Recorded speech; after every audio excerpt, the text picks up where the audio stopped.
सत्य की खोज से जुड़े हुए सभी साधकों का हार्दिक अभिनंदन। और आशा है आप सभी लोग स्वस्थ चित्त होंगे। आज भी थोड़ा बहुत कुछ कहने के लिए मिल गया तो आप लोगों के समक्ष उपस्थित हूँ। देखिए, ये जो 2025 है इसको थोड़ा सा डिकोड करने की कोशिश की मैंने। काफ़ी चीज़ों को एनालिसिस करता रहा। हालांकि अब इसका उत्तरार्ध चल रहा है। कुछ समय में आप अगस्त में प्रवेश कर जाएंगे तो 4-5 महीने आपके पास होंगे। लगभग आधे से ज़्यादा साल गुजर चुका है। पहले एक मैसेज मेरे पास आया था, अब मुझे ढंग से याद नहीं, किसी ज्योतिष को सुन रहा था या कोई चैनल मैसेज था या दोनों ही थे।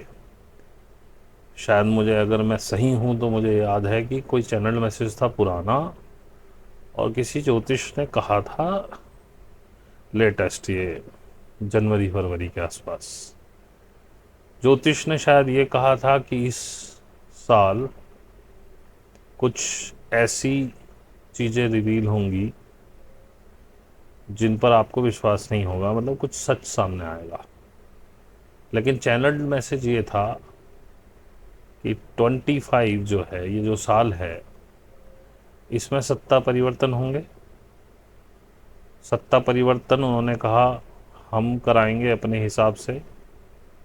जहाँ जहाँ चुनाव हैं वहाँ परिवर्तन होकर हुआ भी है। ऑस्ट्रेलिया में हुआ, जर्मनी में हुआ।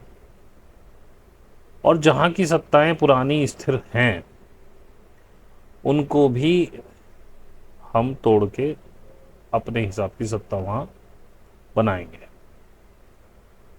तो और इसमें ट्रुथ रिवील होंगे। तो जो मैंने इस पे काम किया और मैं समझा हूँ, वो ये समझा हूँ कि इस पूरे साल में सत्ताएं भी परिवर्तन हो रही हैं। वर्ल्ड वॉर 3 का ट्रिगर हो गया है। अभी आपने हाल फिलहाल में, अगर आपने न्यूज़ सुनी हो, तो कंबोडिया और थाईलैंड के बीच युद्ध हुआ है, हो गया है, शुरू है अभी। अभी आज कुछ सुनने में आया था सीज फायर की बात चल रही है, पर अभी तक युद्ध चल रहा है। कंबोडिया ने भी काफ़ी फायरिंग की है, काफ़ी गोले वोले मारे हैं। उधर थाईलैंड ने भी F-16 से पहले हमला किया था। अब मुझे लेटेस्ट, मैंने बहुत ज़्यादा पढ़ा नहीं है उसके बारे में, लेकिन ये न्यूज़ मेरे पास है। और विनाश स्टार्ट हो जाएगा और सृजन भी स्टार्ट हो जाएगा, क्योंकि बिना विनाश के सृजन काम नहीं करता। और विनाश कभी भी केवल विनाश नहीं होता, सृजन साथ साथ चलता है।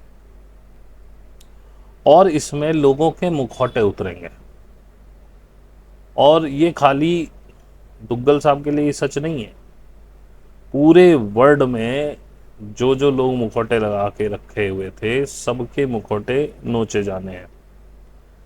जैसे कि गाज़ा में इस समय जो जेनोसाइड चल रहा है, नेतन्याहू जिस प्रकार से खाना पानी अंदर नहीं पहुंचने दे रहा, अभी लेटेस्ट न्यूज़ ये है कि लोग अब वहाँ सड़कों पे चलते चलते गिर के मर रहे हैं, बच्चे मर रहे हैं, महिलाएं मर रही। और ये है तो अपने आप में विभत्स, लेकिन इसने यूरोपियन कंट्रीज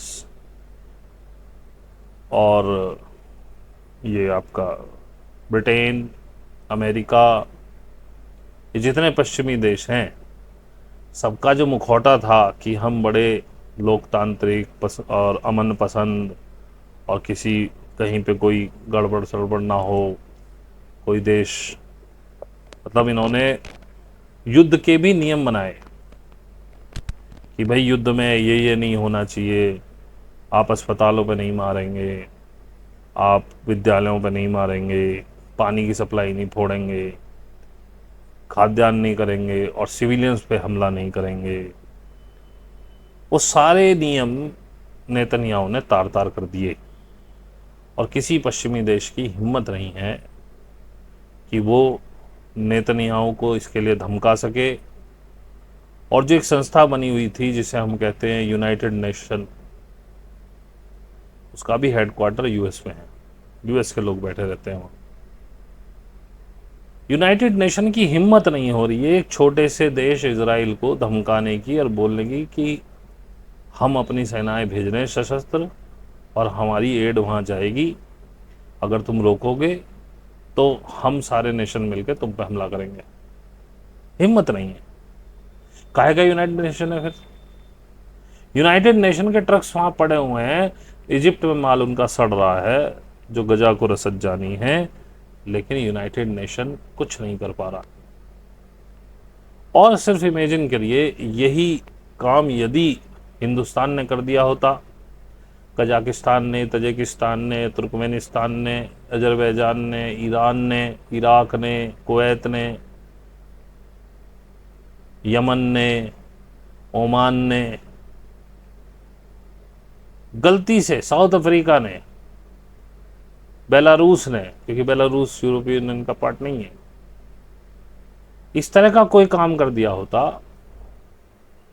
तो भाई साहब ये सारे पश्चिमी देश उसकी नाक में नकेल डाल देते और सेनाएं चढ़ चुकी होती और उस देश को नेस्तनाबूद कर दिया जाता।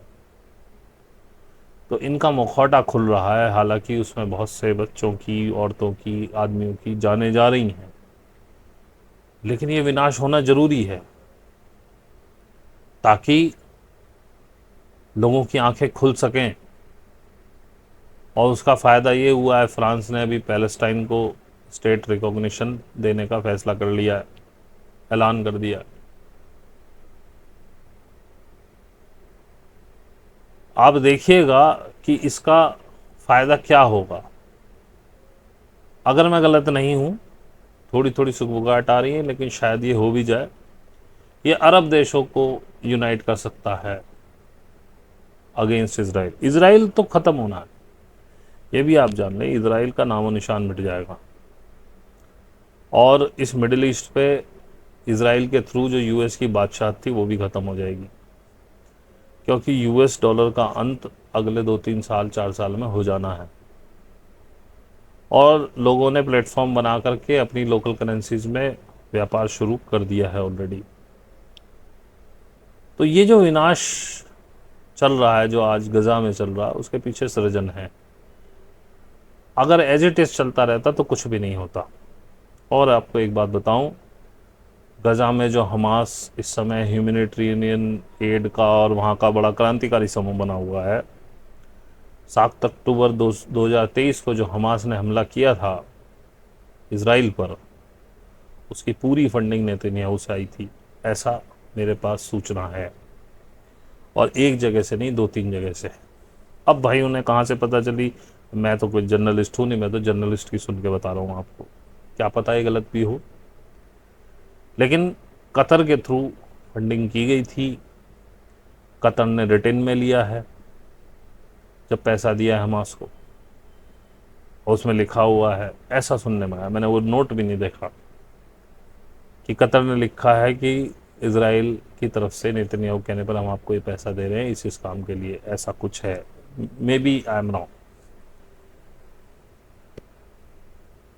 लेकिन संभावना इसलिए सही लग रही है क्योंकि 7 अक्टूबर 23 के दिन रात में जब ये हमला हुआ, उस समय जो इजराइल में जो आईडीएफ है, वहाँ की जो फोर्स है, मिलिट्री फोर्स, उसमें 2 तरह के जूस हैं। एक तो हैं जो रेजिडेंट अरब जूस हैं, और एक वो हैं जो बाहर से जूस आए। और बाहर से जो जूस आए हैं वो उनकी अपनी प्रायोरिटी हाई रहती है, और जो अरब जूस हैं उनको वो थोड़े निचले स्तर के जूस समझते हैं। वहाँ भी 2 फाड़ हैं, ऐसा नहीं है सारे जूस एक जैसे। तो उस समय उन मोर्चों पे जो बाहर से आए हुए इजरायली जूस हैं वो थे ही नहीं। और इसकी इंटेलिजेंस रिपोर्ट नेतन्याहू के पास थी, जो सेना को दी ही नहीं गई थी, और अधिकतर मोर्चे पे वो जूस थे जो अरब के हैं, मरने के लिए उन्हें छोड़ दिया गया था। और ये पूरा हमला नेतन्याहू के कहने के अनुसार हमास ने किया था, क्योंकि नेतन्याहू को अपनी कुर्सी बचाने के लिए युद्ध शुरू कराना था ताकि वो ट्रायल्स से बच सके, लोग जो उसके खिलाफ तख्ती लेके सड़क पे उतर रहे थे उनसे बच सके। तो जानबूझकर उसने ये हमला कराया। उसके बाद भी हमास को बराबर पैसे की मदद, हथियारों की मदद नेतन्याहू की ओर से दी जा रही है। तो ये क्या चल रहा है? ये नूरा कुश्ती चल रही है। उधर वो कहता सीज फायर, वो सीज फायर को मना कर देता है। अब उनके पास हथियार भी एक से एक लेटेस्ट आ रहे हैं, अपनी ही फौजों को मरवा रहा, सीज फायर भी नहीं कर रहा, और वहाँ के आम आदमी मर रहे हैं। ये साल आपकी आंखें खोलने के लिए, सच जानने के लिए। आपको पता होगा, आप वोट देके एक नेता चुनते हो, और वो नेता चुनने के बाद वो आपका मालिक हो जाता है, और वो आपके बिहाफ पे ऐसे ऐसे फैसले कर लेता है, आपसे पूछता भी नहीं। जबकि लोकतंत्र में मालिक पब्लिक कही जाती है, लेकिन ये आधा सच है। ये जो वोट देने का अधिकार है, ये कंसेंट है आपका। जब आप उस बटन को दबाते हैं या उस मोहर को लगाते हैं, आप कंसेंट दे देते हैं, हम आपको अपना मालिक चुन रहे हैं, हम आपको अपना नेता चुन रहे हैं, आप जो चाहो हमें स्वीकार होगा। जो अच्छे लोग थे पुराने भी, वो लोग वोट देने नहीं जाते थे। और मैं समझता हूँ स्वतंत्र आदमी को वोट देनी भी नहीं चाहिए। मैं तो नहीं दे रहा आपको अपना कंसेंट अपना राजा बनने का, हालांकि फ़र्क उससे नहीं पड़ेगा आप ना भी देते हो या दें, क्योंकि जो राजा बन गया, अब दुगल साहब बैठे हुए, वो जो चाहें करें, ट्रेड डील पे जो चाहे वो करें। आपसे कभी पूछा जाता है? ये जो लोकतंत्र है, ये सबसे ज़्यादा खतरनाक है। और ये एक चीज़ और मुझे पता चली, मैं किसी पत्रकार को सुन रहा था, तो उन्होंने कहा, नहीं पत्रकार को नहीं, जस्टिस काटजू का एक पॉडकास्ट सुन रहा था, तो उन्होंने साफ कहा कि ये पूरी तरह से पश्चिमी देशों का एजेंडा है कि अब कोई देश विकसित राष्ट्र नहीं बनेगा,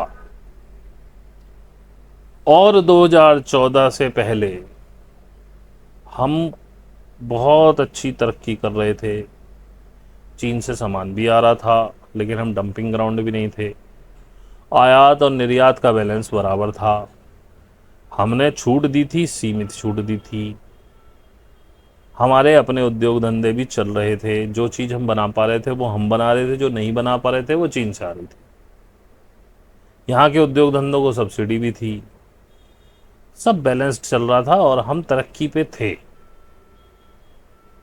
और भाई साहब, वो लोग इतने तेज हैं जिनको 1983-84 में ये पता था कि 2030 सैचुरेशन पॉइंट होगा और ये सारी अर्थव्यवस्थाएं ख़त्म हो जाएंगी, क्योंकि जो रुपीज़ का जो सिस्टम इस समय फाइनेंस का चल रहा है, ये कलेप्स कर जाएगा।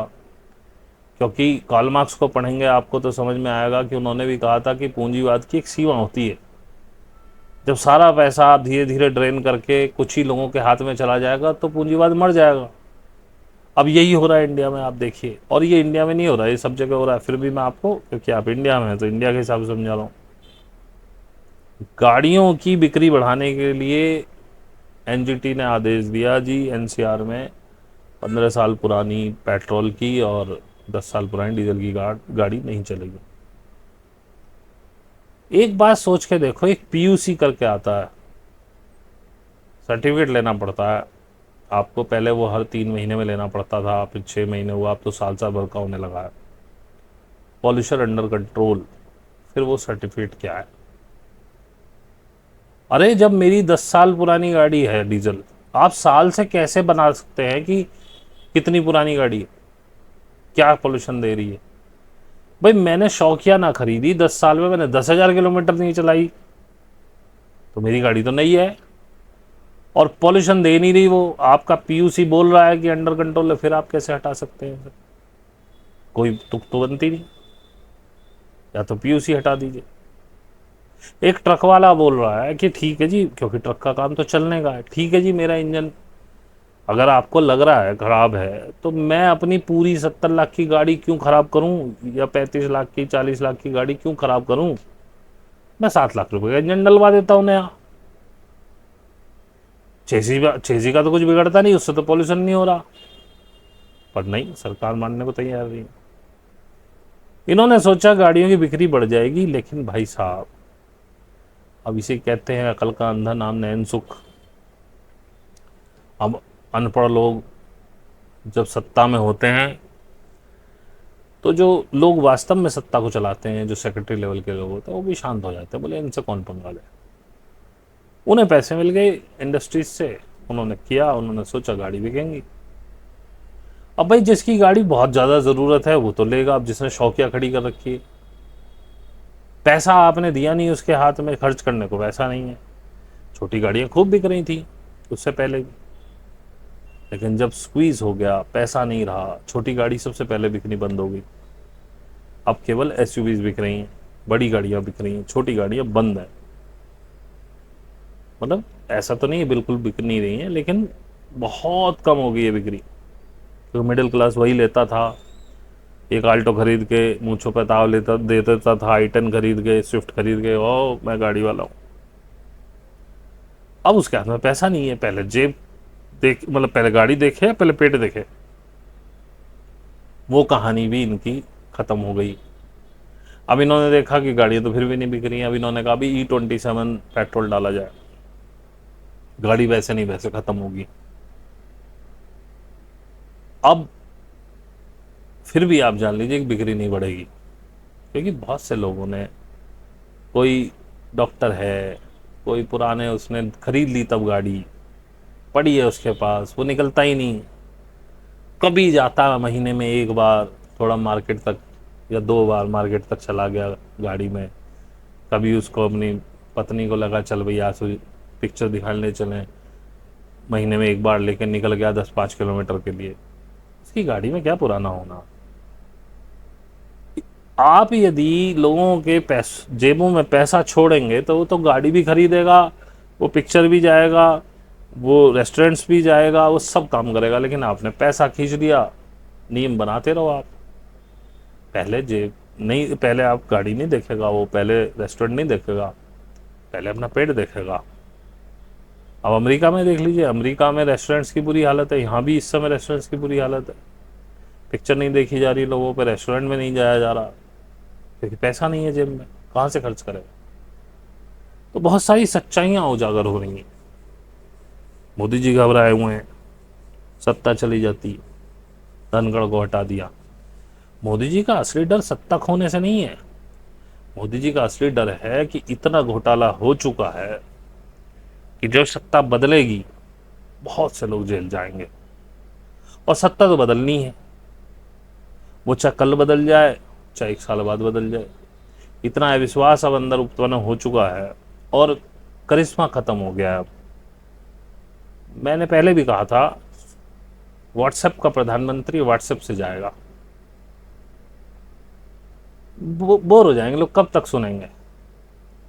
और तुमको जो व्हाट्सएप पे नया नया खेल दिया जाता है, क्यों दिया जाता। देखिए, जब इंसान की जेब में पैसा नहीं होता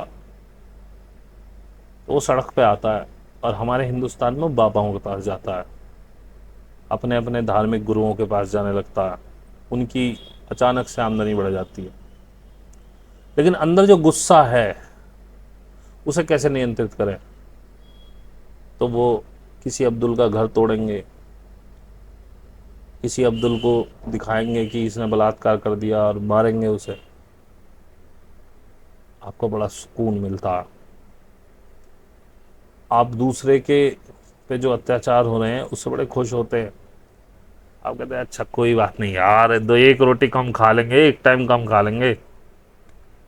अब्दुल सीधा हो रहा है, ये परसेप्शन बना दिया है सरकार ने। लेकिन आप ये यकीन मान लेना, ना अब्दुल कहीं जा रहा है इस देश को छोड़ के, ना उसे निकाला जाएगा, ना वो कहीं जाएगा। वो इस देश का उतना ही नागरिक है जितने आप है, वो यहीं रहेगा। आराम से रहेगा, क्योंकि वो टूल है सरकार का। अगर वो चला गया तो फिर क्या करेगी सरकार? फिर आप पे ही वो अत्याचार होंगे। हुआ इस बार दिल्ली में, देखिए लोगों ने पैसे ले लेके वोट दी बीजेपी को, झुग्गी वाले ने, झुग्गियां समाप्त। आज दिल्ली में हालत देखिए लोगों की, जगह जगह सीलिंग हो रही है।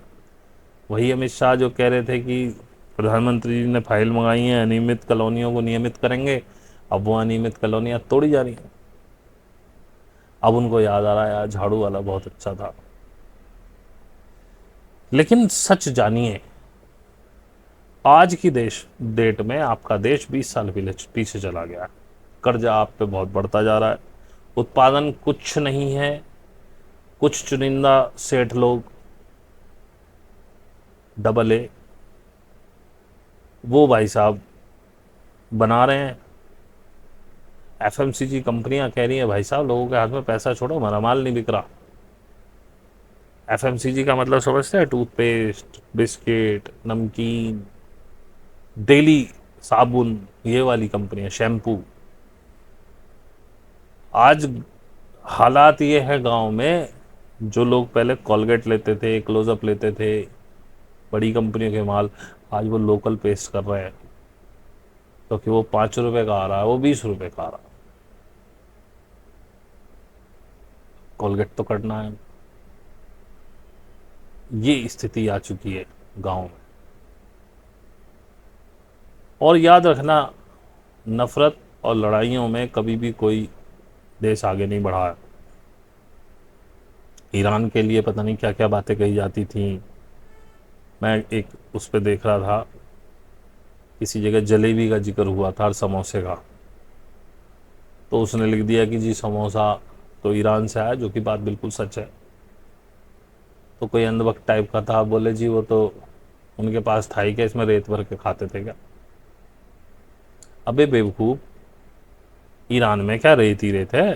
ठीक है, उसका एक बहुत बड़ा भूभाग रेगिस्तान में है, पहाड़ियाँ हैं, पर तुम जाके देखो, ईरान में लड़कियां, औरतें बहुत सारी जॉब करती हैं, लगभग हर क्षेत्र में वो जॉब करती हैं। ठीक है, उनका रेस्ट्रिक्शन है पहनावे का, पुरखे उरखे का, और ऐसा भी नहीं है बहुत सी नहीं भी पहनती हैं, लेकिन उन्हें अच्छा नहीं समझा जाता, वो उनका लोकल इशू है। आज आप देखिए, ईरान जैसे देश ने अमेरिका को, इसराइल को पीछे हटने में मजबूर कर दिया।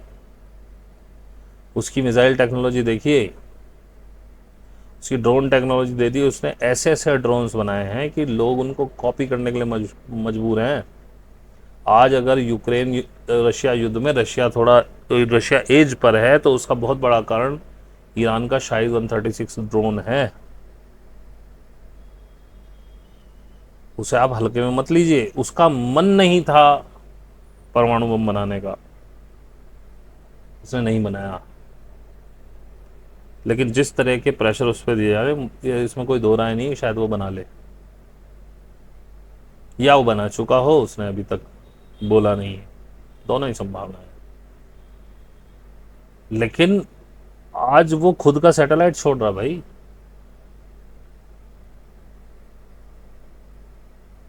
पहले जीपीएस पे मोनोपोली थी यूएसए की, और रशिया का था एक अपना। आज बेडयू करके, शायद बीडू करके कुछ बनाया है चाइना ने, जो यूएसए से भी ज़्यादा ताकतवर है। एक्यूरेसी बहुत अच्छी है उसकी। और यही हुआ था शुरू में, जब ईरान ने एक दो दिन फायर किए थे मिसाइल्स वगैरह, वो बहुत इंटरसेप्ट हो रहे थे, और वो अपने पुराने मिसाइल छोड़ रहा था, और इनके जो बैटरीज हैं थार्ड वगैरह की, उनको एग्जॉस्ट कर रहा था, और अपने ड्रोन्स छोड़ रहा था, जो कि मोस्टली इंटरसेप्ट हो रहे थे। लेकिन वो चाह रहा था कि इंटरसेप्ट हों, क्योंकि जैसे एरो है, एरो में 96 मिसाइल्स लगती हैं, नहीं सॉरी 96 मिसाइल्स लगभग उसकी फायर हुई, और 96 मिसाइलों को बनाने में 3 साल लगते हैं। एयर डिफेंस सिस्टम की मिसाइलें बड़ी कॉम्प्लिकेटेड होती हैं, और जो इनका एक और था ना, क्या पैट्रियट शायद था, जो अभी यूक्रेन को देने वाले थे, ये देने वाले भी हैं, उसकी 50 मिसाइल एक साल में बना पाती है वो कंपनी केवल। इतनी कॉम्प्लिकेटेड मिसाइल्स हैं ये, और उनको एग्जॉस्ट करा दिया उसने। और कितने अपने में $50,000 के ड्रोन से उस पर मार रहा हूँ करोड़ों की मिसाइल, ख़त्म कर दिया सब। लेकिन उनके पास कोऑर्डिनेट्स नहीं थे, क्योंकि यूएस ने जीपीएस बंद कर दिया था उनके लिए। तब बेडू दिया था चाइना ने, उसके बाद प्रिसाइज हिट किया उन्होंने। लेकिन वो ऐसा क्यों कर पाए? खामनेई की वजह से। क्योंकि वहाँ पे ठीक है, प्रधानमंत्री भी है, राष्ट्रपति है, सब कुछ है, लेकिन उसके ऊपर है सुप्रीम लीडर। और सुप्रीम लीडर ना चेंज होता है, ना उसे किसी चुनाव में जाने की ज़रूरत है, तो उसको खतरा नहीं है कि मेरी गद्दी चली जाएगी। उसके पास ये भी नहीं है। अगर आप खामनेई को देखेंगे, जैसा मैंने सुना है उनके बारे में, कई लोगों ने जो उनसे मिले हैं इंटरव्यूज़ में बताया कि बहुत सादा रहते हैं, बिल्कुल सादा, कोई ऊंचा गुद्देदार वो नहीं, और ये नहीं, बहुत सिंपल। बोले आप जाएंगे तो लगभग ऐसे समझो जैसे संत ही रहता हो। उसको डर नहीं है कि मेरा चुनाव होना है, वो हमेशा देश हित में सोचेगा। ये जो लोकतंत्र है ना, हर 5 साल में बदलने वाला, यही राड़ की जड़ है। क्योंकि हर व्यक्ति को इस बात को इंश्योर करना पड़ता है कि मैं दोबारा आऊं, और उसे ये भी लगता है कि अगर मैं दोबारा नहीं आया तो वो पहले अपनी जेबें भरने में लग जाता है। इन भारत की स्वतंत्रता के समय जो लोग यहाँ के नेता हुए बड़े, मैं किसी का नाम नहीं लूँगा, जितने भी बड़े नाम आप सोच सकते हैं, कुछ को छोड़ के, शास्त्री वगैरह को छोड़ के, वो सब अंग्रेजों के पिट्ठू हुए। संविधान बना, उसमें जो लोग शामिल थे वो अंग्रेजों के पिट्ठू थे। जापान ने कोशिश की थी बोस के थ्रू इन्वेड करने की, और जापान को आपको शांतिपूर्ण मुल्क मत मानो, बहुत हरामखोर था ये। एक ज़माने में कोरिया की औरतों को पकड़ पकड़ के ले जाते थे और एज ए प्रोस्टिट्यूट उनको रखते थे। उन्होंने अंडमान निकोबार द्वीप समूह में इधर भी बहुत उत्पाद मचा हुआ था उस समय। और अमेरिका ने जो उन पर एटम बम छोड़ा था, वो भी इसी बात का वो था कि अमेरिका और जापान की कोई दुश्मनी नहीं थी, अमेरिका दूसरी तरफ बैठा हुआ था। जापान ने ज़बरदस्ती जाके इसको पर्ल हार्बर में हिट किया, जबकि जापान से कोई लेना देना नहीं था अमेरिका का। तो जापान भी बड़ा खतरनाक देश रहा अपने ज़माने में। जितने ये विकसित देश हैं, ये गुनाहों के देवता हैं। डच हुए, रोमन्स हुए, इटालियन हुए, ये सब ऐसे ही हैं। वहाँ का कोई, इन्होंने बस लोगों को लूटा है। अब तक अफ्रीका लूटते रहे ये लोग। अफ्रीका जाग रहा है, इनको बाहर कर रहा है। अफ्रीका में चेतना आ रही है, अफ्रीका ग्रो कर रहा है। और अफ्रीका खान है इस पूरे वर्ल्ड की, जहाँ से सारा रेयर अर्थ मेटल्स निकलते हैं, सोना निकलता है, कोबाल्ट निकलता है, और भी पता नहीं क्या क्या। और वहाँ कॉलोनाइज करके उसको, उन्हें दबा के कुचल के ये लोग, फ्रांस के वहाँ 4-5 देशों पर कब्जा था, वहाँ सब सोना निकलता था, फ्रांस ले जाता था। बुर्किना फासो ने सबसे पहले रिटेलिएट किया, उसके साथ साथ अब 5 देश होता आ गए और फ्रांस को टोटल भगा दिया गया। इनकी ये सारी पोलें 2025 में खुल रही थी, इससे पहले तो हमें भी नहीं पता था। तो 2025 जो साल है वो सत्य को उजागर करने वाला है, ताकि आप जान पाएं कि आपके साथ क्या हो रहा था। साथ साथ विनाश का ट्रिगर हुआ, साथ साथ सृजन का ट्रिगर हो गया है। अभी तो ये ट्रिगर हुआ है। और जैसा कि मैं पहले भी कह चुका हूं, मैं आपको कोई झूठी तसल्ली नहीं देना चाहता कि आगे आने वाला समय बहुत बढ़िया, आनंद से सो जाओ, बढ़िया है, इसमें कोई दो राय नहीं है। लेकिन वहां तक पहुंचना इतना आसान नहीं है। मैं भी कह रहा हूं, साधना की तरफ बढ़ो, मेडिटेशन करो, इसके अलावा कोई रास्ता नहीं है। जितने डिटैच हो पाओगे तो उस बढ़िया समय में जाने का मार्ग खुल जाएगा।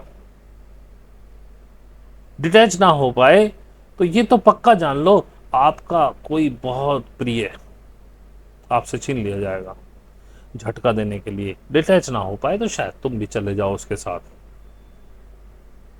इतने गमजदा हो जाओ कुछ हो ही ना पाए, फिर तुम्हें भी उठाना ही पड़ेगा, क्योंकि ऐसे लोग नहीं जा सकते आगे भाई। और अगर तुम्हारे दिमाग में ये गलत फहमी है कि 2030 के बाद हम 5D में प्रवेश कर जाएंगे, तो वो ये भी निकाल दो। 2030 वो टिपिंग पॉइंट है जहां से 3D खत्म हो जाएगा, 3D खत्म होना शुरू हो जाएगा, मतलब 3D डिक्लाइन की तरफ जाएगा। आप 4D में स्टेप इन कर जाएंगे, 5D भी बहुत दूर है। फिर आपको अगले 5-7 साल 3D से बिल्कुल 3D का वर्चस्व खत्म हो जाएगा, फिर आप 4D में चलेंगे। उसके बाद 5D का संधिकाल है, फिर 5-7 साल आप 5D की तरफ चलेंगे, फिर 4D खत्म हो जाएगा। तो 2030 टिपिंग पॉइंट 3D का है, ये मत मानना कि आप 5D में जा रहे हो। 5D में जाने के लिए बहुत मेहनत करनी पड़ेगी, क्योंकि जो इस बार हो रहा है ये कभी ब्रह्मांड में हुआ नहीं है। और उम्मीद ये है कि एक्सपेरिमेंट सफल हो जाए, नहीं हुआ तो हम सबको शरीर छोड़ने पड़ेंगे। जो 5D में जाने लायक है उनको शरीर छोड़ना पड़ेगा, उनकी चेतना नया शरीर लेकर जन्म करेगी, पूरा तबाह हो जाएगा, जिसकी उम्मीद बहुत कम है। पहली बार ब्रह्मांड में एक्सपेरिमेंट हो रहा है कि आप इसी शरीर के साथ 3D की सारी मेमोरीज लेकर 5D में प्रवेश करेंगे। इस बार प्रलय नहीं है, जिसे प्रलय कहा जाता है कि सब खत्म हो जाता फिर नया जीवन आता। ये ग्रेटर सोलर फ्लैश जो है, इसमें केवल आप ही का उत्थान नहीं हो रहा, यहाँ रहने वाले पत्थर, पेड़ पौधे, नदियां, जानवर, पशु पक्षी, चींटे, कॉकरोच सभी नई डायमेंशन में शिफ्ट हो रहे हैं, क्योंकि इस शरीर के साथ आप नई डायमेंशन में नहीं जा सकते। साधक पहले भी हुए हैं, अनेक शरीर में थोड़ी थोड़े वो होते हैं, सर का भारी होना, कनपटियाँ फटना, भवें भारी हो जाना, प्यास का लगना, ये सब सिम्टम है नॉर्मल। लेकिन अभी जो हो रहा है हमारे ग्रुप के साधकों को हो रहा है, आप में से बहुतों को हो रहा होगा, शरीर में अत्यंत थकान, नींद आ रही है, शरीर दुख रहा है, जोड़ जोड़ दर्द कर रहा है, कभी बुखार हो जाता है, कभी सांस फूलने लगती है, शरीर की ताकत खत्म हो चुकी है, कुछ करने का मन नहीं होता, करने की हिम्मत भी नहीं होती, शरीर में ताकत ही नहीं है। मैं इतना बड़ा शरीर लेके बैठा हूं, मेरे अंदर कोई ताकत नहीं है इस समय। मैं 10 किलो वजन लेकर के कम से कम आधा किलोमीटर नहीं चल सकता हूं, 25-50 कदम में मेरी हालत खराब हो जाती है। ये क्या हो रहा भाई? अंदर का पूरा स्ट्रक्चर चेंज हो रहा है भाई, आपकी पूरा डीएनए कन्वर्ट किया जा रहा है 5D के लिए।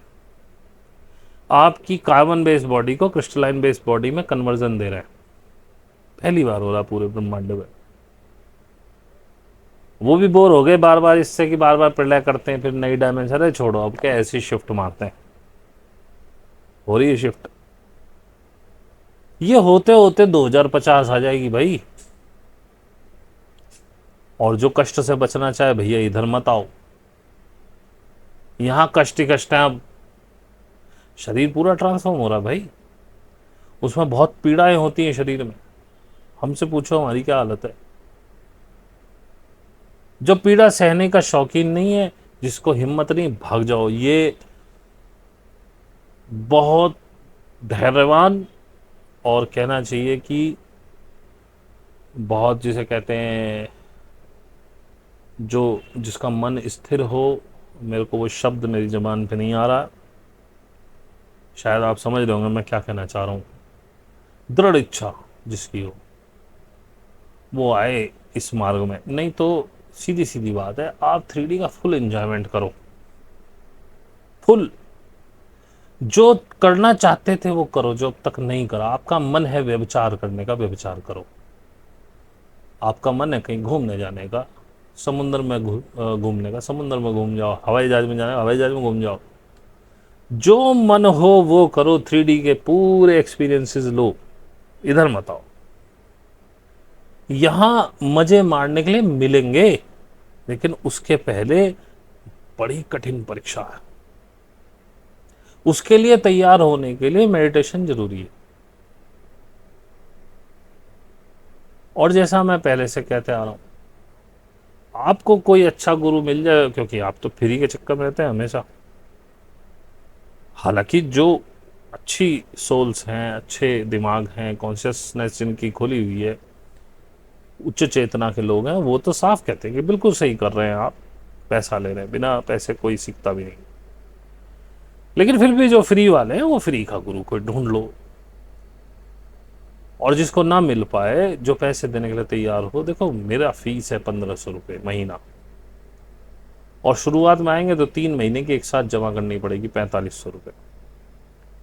उसके बाद से आप हर मंथ दीजिए। मुझे चुना इसलिए गया है कि मैं ये करूं, और मैं कर रहा हूं। मैं इससे भाग नहीं सकता। जैसा कि मैंने पहले भी आपको पहली वाली में कहा था कि आपसे लाइक मांगने में और आपसे कमेंट मांगने में मुझे घिन आती है। ये आपका फर्ज होना चाहिए। आप किसी को सुन रहे हैं, आपके लिए कोई आधा घंटा 1 घंटा अपना दे रहा है आपको। अगर मुझे कोई सेलिब्रिटी बनने का शौक होता तो मैं वो कहता जो दुनिया को पसंद है। मैं वो कह रहा हूं जिसको सुनने के लिए 1% लोग भी दुनिया में नहीं है इस समय। मुझे सेलिब्रिटी बनने का शौक होता, मुझे भी पता है कि क्या क्या सुनना चाहते हो। फूहड़पंती मैं भी कर सकता हूं, मेरे भी बहुत सारे सब्सक्राइब होंगे, मुझे नहीं सब्सक्राइबर चाहिए। आपका फर्ज होना चाहिए कि आप लाइक करें। आप कम से कम इसे सुनने वाले जो उच्च चेतना के लोग हैं, उनको अपनी ड्यूटी समझ के, क्योंकि लाइक और आपके कमेंट से मेरे को कुछ नहीं मिलना, मैंने मोनेटाइज नहीं किया हुआ है। लेकिन जितने आपके लाइक और कमेंट्स आते हैं, गूगल आगे रिकमेंड करता है। आप जैसे किसी और भाई के पास भी पहुंचेगा ये, क्या पता कौन जाग जाए। अभी रिसेंटली मेरे पास एक व्यक्ति आए हैं सीखने के लिए। उन्होंने बताया कि 15 दिन पहले उन्होंने देखा था। तो आपके किसी के लाइक से उनके पास पहुंचा होगा ये वीडियो। इसलिए कहता हूं लाइक करने के लिए, इसलिए कहता हूं कमेंट करने के लिए। आप मुझे सुन रहे हैं, आपको आनंद आ रहा है, आप कुछ नहीं कर रहे हैं, इतना तो कर ही सकते हैं ना कि ये किसी और के पास भी पहुंच जाए। क्या पता वो तैयार बैठा हो, वो किसी गुरु को ढूंढ रहा हो, वो किसी मार्गदर्शक को ढूंढ रहा हो। बाकी मैं तो कहता हूं, आपको समझ में नहीं आया वो डिसलाइक कर दीजिए ना। मुझे आपका डिसलाइक भी उतना ही अच्छा लगता है। कमेंट में आप गाली लिखिए ना मुझे, आपको समझ में नहीं आ रहा, आपको अच्छा नहीं लग रहा जो मैं बोल रहा हूं। लेकिन अगर आपको कुछ समझ में आ रहा है तो कम से कम प्रदर्शन कीजिए। अभी पीछे एक शायद लेडी की आईडी थी, पता नहीं वो जेंट्स हैं या लेडी है, बड़ा अच्छा उन्होंने लिखा, मुझे बड़ा अच्छा कमेंट लगा। आज तक ऐसा कमेंट किसी ने लिखा नहीं। उन्होंने लिखा कि आप मीठी मीठी बातों में प्यार प्यार से बड़ी टेढ़ी बातें भी बता देते हैं, थैंक यू। उन्होंने लिखा हम 2030 में ज़रूर मिलेंगे। मैं अभी भी मिला ही हूँ, मुझे कहीं जाना नहीं, और मिलने की मेरी कोई तमन्ना नहीं है। आप कभी मिलेंगे, मिल जाएंगे, कौन सी अब बड़ी बात है। और अगर आप इतनी कॉन्फिडेंट हैं, आप कर रही हैं साधना या कर रहे हैं, तो बिल्कुल मिलेंगे, अवश्य मिलेंगे। कौन रोक सकता। दुनिया गोल है। आज मेरा कहीं जाने का दिल नहीं होता, शायद 2030 के बाद जाने का मन करे, कभी कहीं टकरा जाए। तो भाई आज का सिर्फ यही कहना था मुझे कि आसपास जो भी चल रहा है उसको ध्यान से देखो। ये साल सच्चाई को उजागर करने वाला है, लोगों के मुखौटे उतारने वाला है। और मुखौटे उतार करके लोग जब दिखेंगे असलियत में, तो आपको उनसे घृणा होगी, आपको अपने प्रियजनों से घृणा होगी, वो जरूरी है। तभी आप डिटैचमेंट में आ सकते हो, वरना बस की नहीं है आपके। तो अब इससे ज़्यादा मेरे पास अब कहने के लिए कुछ है नहीं। बाकी फर्स्ट वीक ऑफ अगस्त में हम लाइव करेंगे। उम्मीद है कि इतने दिनों में कुछ सवाल आपके बन गए होंगे। और यकीन मानिएगा, अगर वो लाइव अच्छा नहीं रहा फिर पता नहीं मैं कब लाइव करूँगा, मुझे भी नहीं पता। बाकी कोशिश मेरी यही रहेगी कि हर हफ्ते आपको कुछ ना कुछ दे सकूं, लेकिन मेरे पास कुछ होगा तो दूंगा, नहीं होगा तो नहीं दूंगा। इसी के साथ आज के लिए इतना ही। आप सभी का बहुत बहुत धन्यवाद।